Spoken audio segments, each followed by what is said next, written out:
The people of Kenya spoke very loudly on the 9th of this month. But what we have seen is there have been manipulation of the results, where you find that the Forms 34As, which are the primary forms which are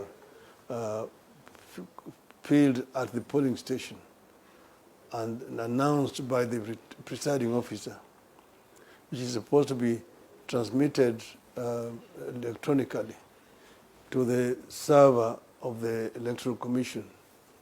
We found that some of these forms were being intercepted by our opponents and were being then altered. And that was eventually being transmitted to the tallying center of the Electoral Commission were different. We've also found areas where what is called Form 34B, which is supposed to be filled at the constituency level, which is a sum total of all that came from different polling stations. These forms are being changed there, and you find that all these 34As, which are supposed to be added to create 44Bs, are in the same handwriting. I mean that one person was in all the various polling stations in the constituency. So there is definitely manipulation, and this is what one of the reasons why we are in court. I guess the question that a lot of people have been having in their minds is, should the Supreme Court not grant your wishes or your prayers, would you accept that judgment? Certainly. We have said that we believe in the rule of law, and we believe that the Supreme Court will be fair and just in looking objectively at the complaints that we have tabled. As you can see that we have put in there big volumes of evidence, and we think that we have a very strong case. And this is not just for Kenya. It is for Africa and the world. We are showing here that the international criminal syndicate has infiltrated the continent.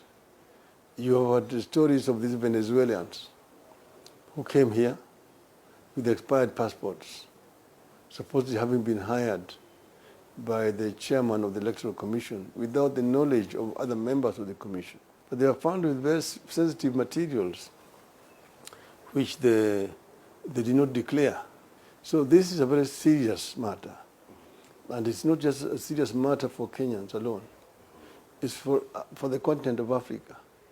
And it's a universal crisis that requires a universal response. Should we possibly have a scenario where we have to go for a rerun, would you take part, and what would be your conditions for participating? This time around, one of our prayers to the Supreme Court, they do a retallying and find that we won the elections and declare us the winner.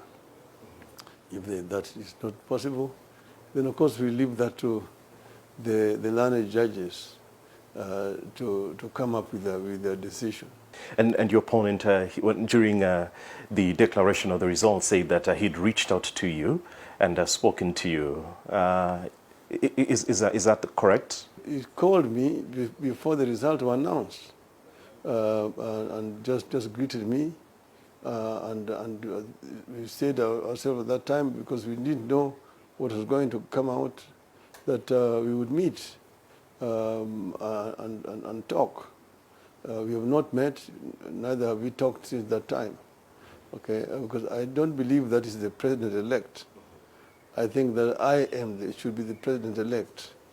And he knows it deep in his heart that he did not win these elections, but is a beneficiary of this electoral fraud that is a threat to democratic governance, not only in Kenya, but in the whole world.